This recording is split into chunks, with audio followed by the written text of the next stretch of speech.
கடலூர் அரசு மருத்துவமனையில் அனைத்து பிரிவினருக்கும் டாக்டர்களை நியமிக்க வலியுறுத்தி கவனஈர்ப்பு ஆர்ப்பாட்டம் நடைபெற்றது.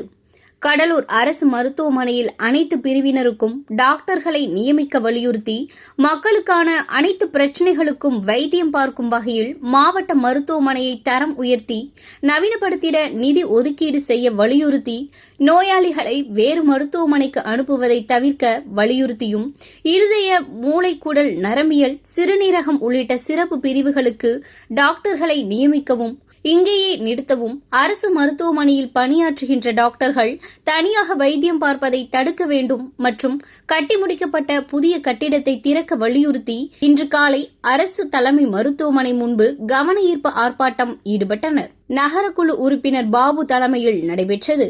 ஆர்ப்பாட்டத்தில் சிபிஎம் மாவட்ட செயலாளர் கோ மாதவன் கோரிக்கைகளை விளக்கி பேசினார். மாநகர செயலாளர் அமர்நாத், மருதவாணன், வெங்கடேசன், பஹிராம், பால்கி, காசிநாதன், மனோகரன், பாலு, பச்சையப்பன் உள்ளிட்டோர் உரையாற்றினார்கள்.